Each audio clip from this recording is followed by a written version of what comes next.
Hello, my name is Kai, and welcome back to Extra Time, the series where I read your comments, answer your questions, and make clarifications wherever I need to. Now, before I get into it, it'd be great if you could like the video, comment down below, subscribe to the channel, and follow me on Twitter and Substack at The Counterpress. Alrighty then. So, question for the next Extra Time. Given how fragile Alexander Isak is, we are likely to play at least 10 games without him before Hugo Ekitike recovers. How do you see us lining up then? Assuming we land Barcola and Mbai, who could be our striker? I think Munoz could be a good option given his speed and directness. Now, Munoz has played striker and second striker at academy level, but there are far better suggestions in the current team. A couple radical, a couple a much more normal, I would say. So let's say that we land Bradley Barcola and Ibrahim Mbai. So immediately, I guess say Barcola is going to start on this side, Rio's going to start on this side, what we've already talked about before, that type of thing. Of course, I have an issue with this Frimpong Rio dynamic, but that's not the question you asked.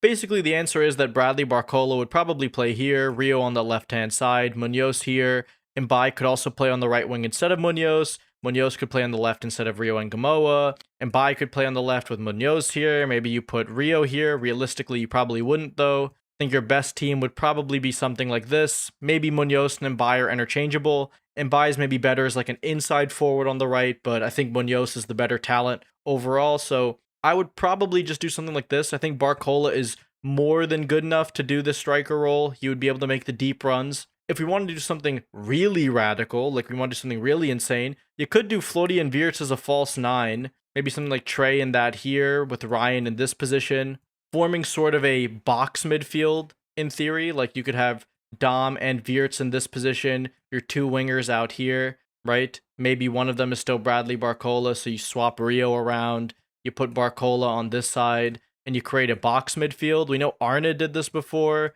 Box midfield could be pretty interesting. I'm always in favor of them. In fact, my all-time Prem 11 actually is a box midfield. But yeah, I think this could definitely work as well, either with the double false 9s or 2 10s, however you want to look at it, or Barcola as the 9. I think either tactic probably works.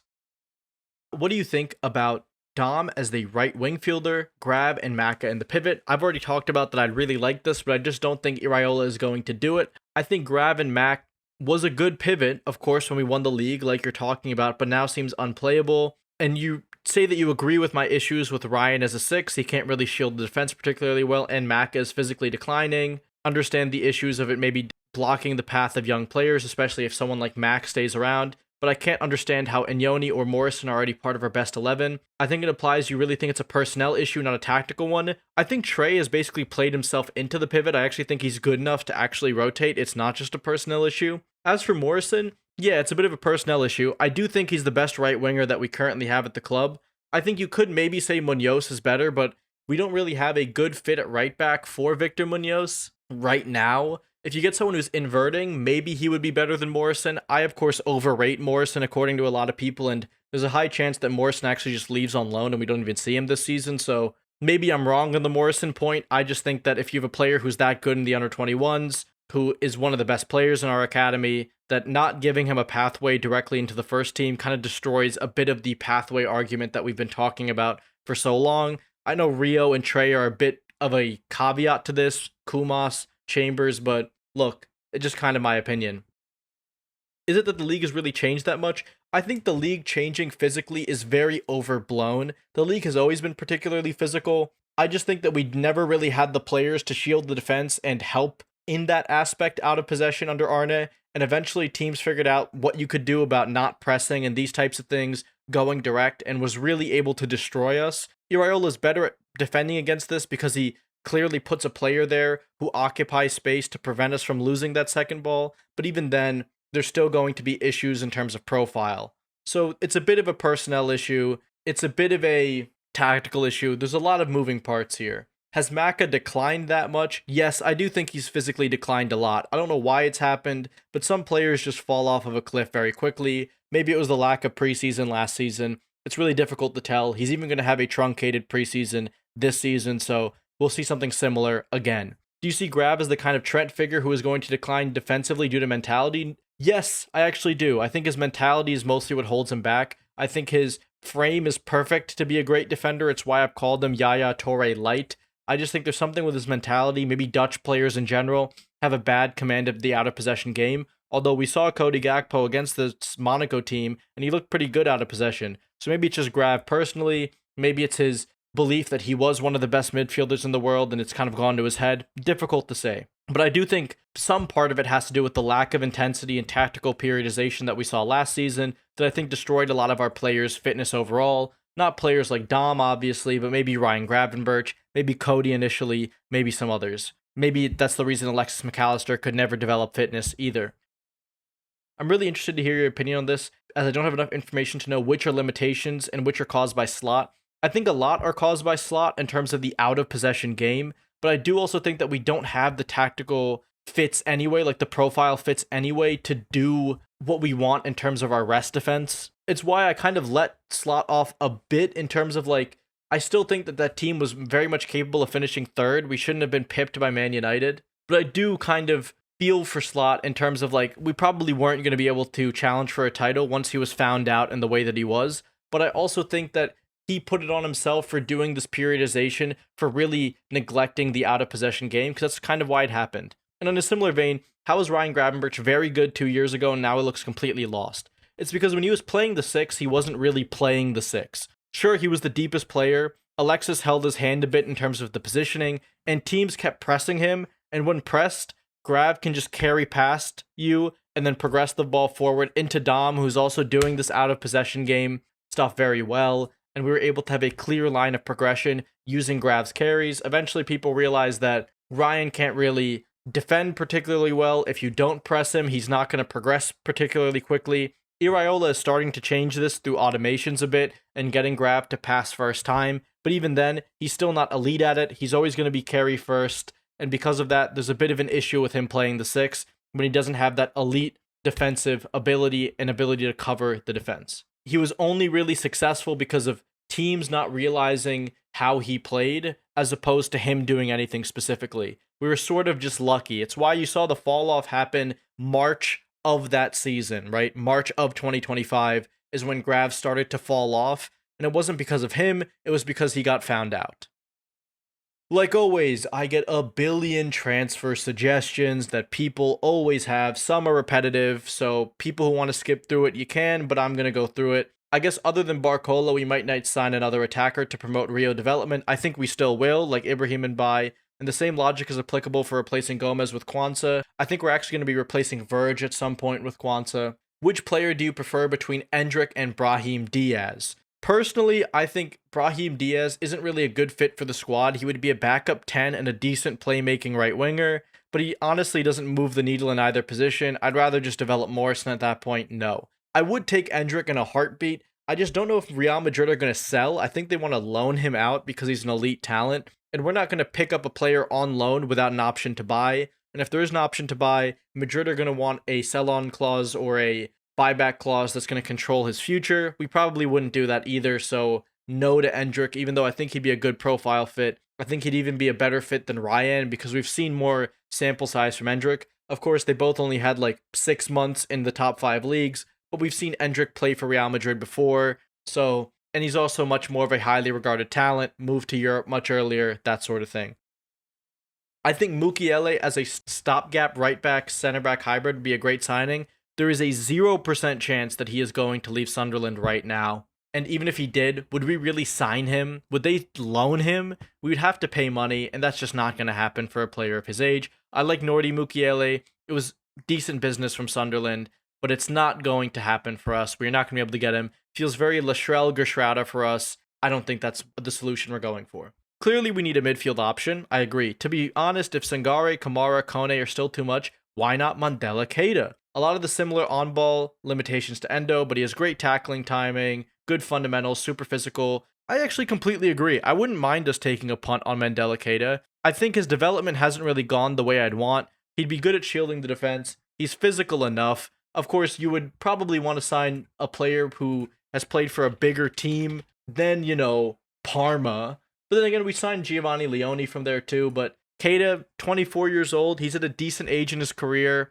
But for that type of profile, I would much rather just sign somebody like Manu Kone. but I do like Mandela Keita. I think he'd be a good fit for another Premier League side, personally.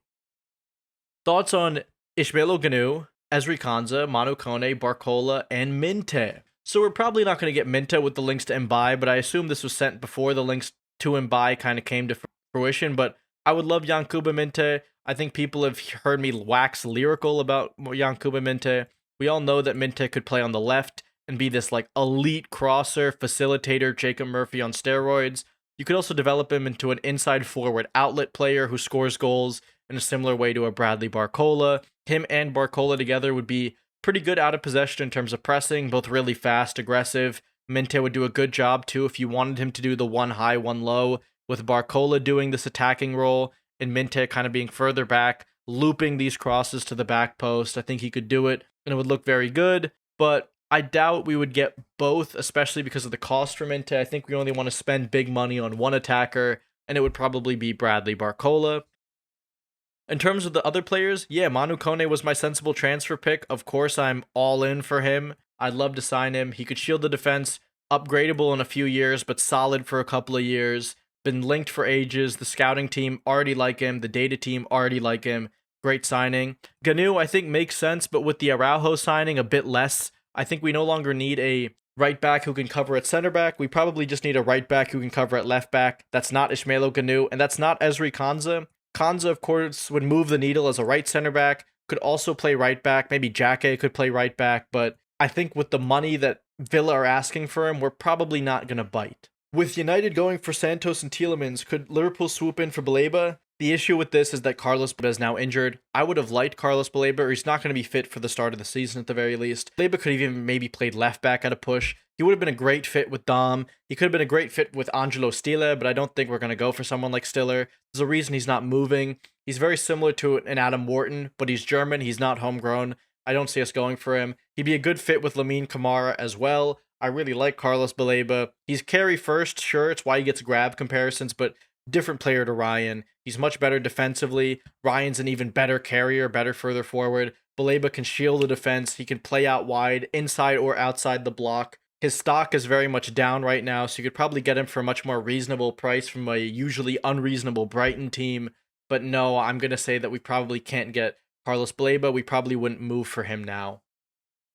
What do you think of Fikayo Tomori from AC Milan? Well, now that Trevor Chalobah has gone to Como, yeah, you could get him, but I think with the Ronald Araujo signing, again, this comment was probably before then, we are not going to go with that. Thoughts on Mbai and Zabarni in place of Barcola? I don't think Zabarni and Mbai need to be in place of Barcola. I think they could be alongside him. There's no reason why it would have to be in place of, but I see why you're saying that. You're saying getting a center back and a left winger / right winger in Mbai. Of course, Zabarni would have been a great option for us, but now that we have Araujo, not going to happen. He would have been my first choice pick as that channel defending center back. He's worked with Iraola before, but I'm going to say no. I like Mbai because he can play both sides. If we're going to go for Mbai, it should be him or Barcola, but since we're probably loaning out Kieran Morrison now, that's what the rumors are saying, it makes sense to get both of them. Interesting suggestion. What do you think about Stuttgart's Finn Jelsch? So, I've watched him before because I like this team. I am a big fan of Sebastian Honus's Stuttgart, right? I've suggested players like Jamie Leweling. I've talked about Angelo Stiller before, but I think we're not going to go for a center back. Again, it's what I keep telling you guys over and over again now because of the Araujo signing. But honestly, he is a bit of a needle mover for me. I kind of do like Finn Jelsch. He's a very solid all-around defender, pretty physical, tall enough, good enough in the air. He's a good enough passer. German, he's young. I think he's 19 years old now. Definitely wouldn't mind Finn Jelsch. I think his hand gets held a bit because of, who he gets to play next to. Of course, he gets to play next to, like, Jeffrey Chabot, who is, like, a very established defender in the game at this point. Finn Jelsch is able to do much more of the effort defending, while Chabot does a lot more of the positional defending, which is a bit easier for a center back to do effort defending, but wouldn't mind Jelsch, actually. Is Kwanzaa good enough if we bring him back this summer or maybe next one? I think we're aiming for the next one. With the Araujo loan and with how high the buy option is, I don't think we're going to trigger it. I think Kwanzaa would make sense next summer as someone who is club trained, homegrown, could be a Virgil van Dijk replacement long term. Of course, not like for like. I'm just saying once Virgil leaves, you bring him in. Could also play alongside him for a season as defensive cover. I would not mind us bringing back Kwanzaa next summer, assuming he continues to develop at Bayer Leverkusen and doesn't stagnate. We saw him get a red card at the World Cup. He still has a bit of that rash tackling that I would want to get out of his game.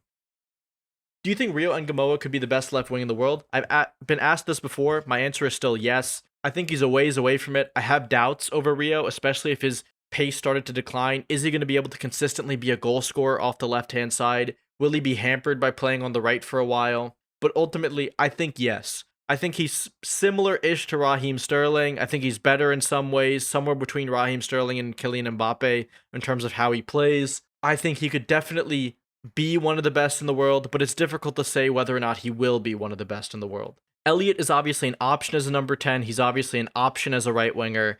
But honestly, from how he's been performing in preseason, I would sell him at the first opportunity, at the first reasonable offer. What were your thoughts on Mateusz Musiałowski, the Polish Messi? He's a good player, man. I really liked him in the academy.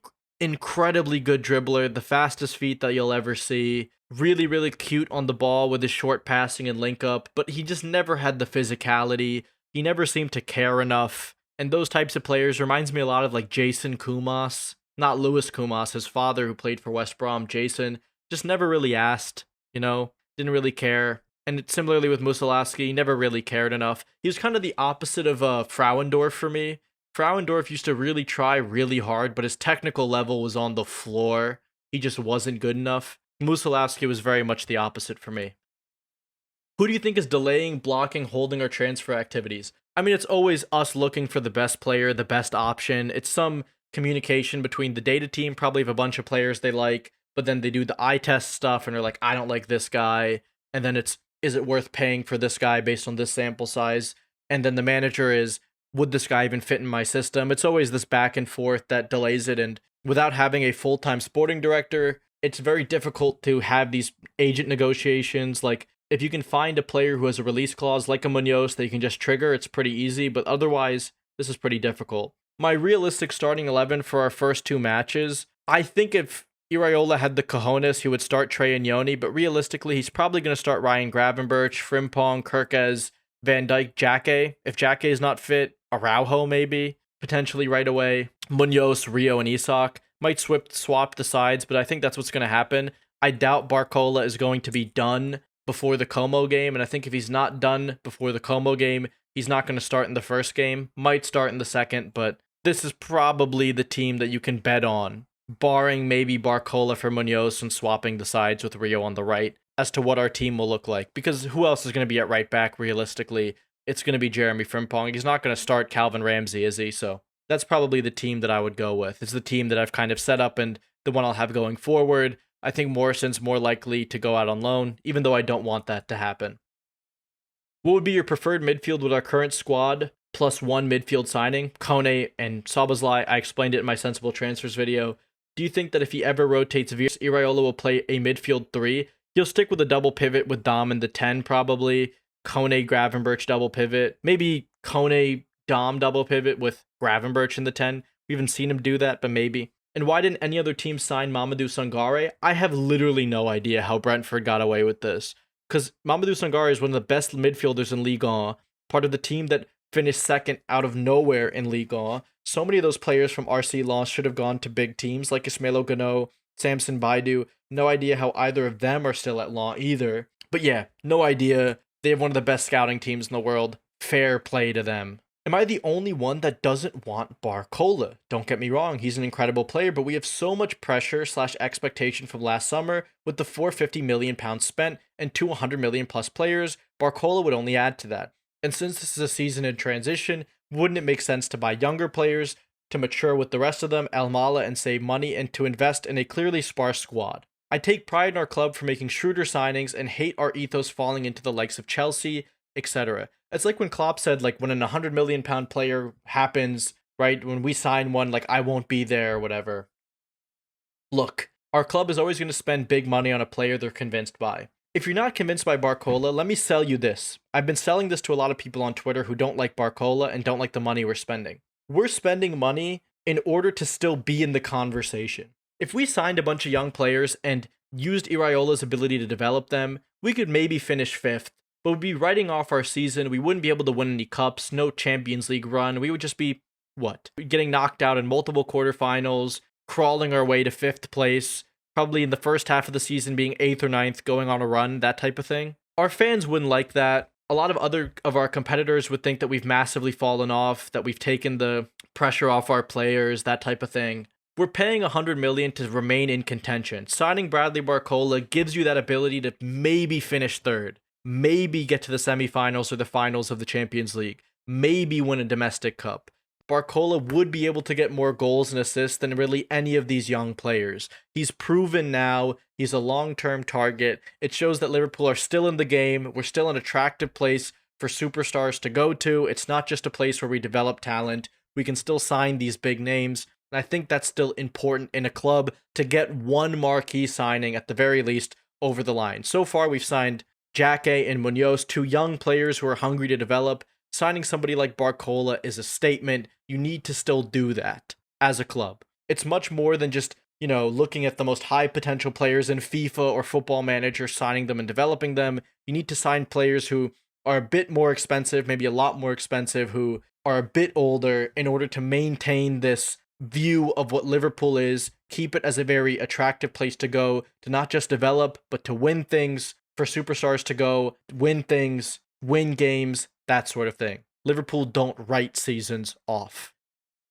Favorite Liverpool kit of all time? To me, favorite can mean a lot of things. I think of most iconic, best looking, and I kind of created a short list of a couple that I really, really like. I love the Candy kit purely because of how iconic this kit is, and it also looks pretty cool. It looks a lot like our current kit too, because it's the inspiration.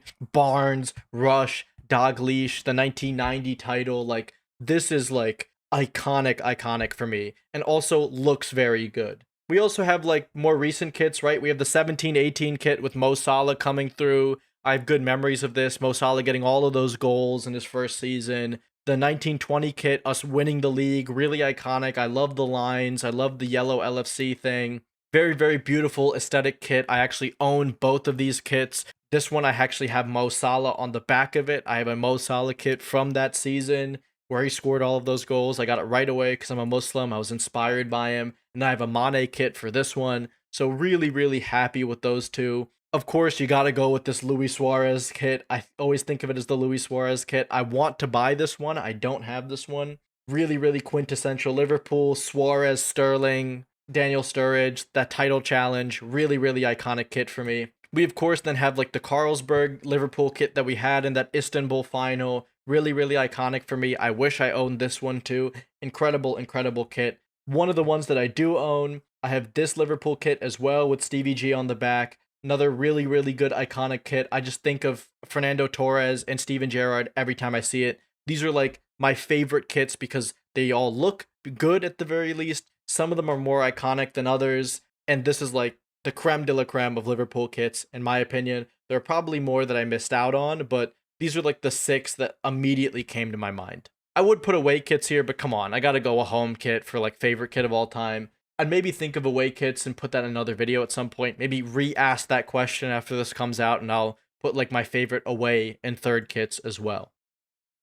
And finally, do you think we can bring in another 5 or 6 players till the end of the transfer window? I think 5 is probably the max. After Araujo, after Xhaka, after Munoz, 5 is probably the max. I don't see Liverpool doing more than 8 signings in a window. We've already fallen short in the squad and are getting rid of players like Endo, Harvey, Chiesa, Curtis, Gakpo. That's kind of my thinking. You get rid of those 5 and you bring 5 more in. Is there enough space and money to do it really? Maybe even Tsimikas, but then you replace him with Chambers. I've talked about this in my Sensible Transfers video. Is there enough space and money to do it? There's definitely enough money, and when you create space, there will be enough space, so obviously yes. And selling and not replacing them would leave us with a squad that's stretched so thin it's scary, yeah. You can't sell all of these players and not replace them. We're not promoting freaking every academy player under the sun. Michael Laffey should not be starting for Liverpool. That could reasonably happen if we sold all of those players. So no, I don't think we're going to sell them all without replacing. I think that's one of the reasons why the transfer business has been slow. We haven't been able to sell Endo, Harvey, Chiesa, Curtis, Gakpo, Tsimikas, McAllister, these types of players yet, which is why we're meandering through this window without a lot of links. But look, we've been linked to Barcola and by Jed Spence. I think we're going to see a lot of movement sooner rather than later, and I wouldn't be surprised that by the time this video comes out, that movement has already happened. But that is it for me in this video. If you liked the video, comment down below, subscribe to the channel, and follow me on Twitter and Substack at The Counterpress. And as always, thanks for watching.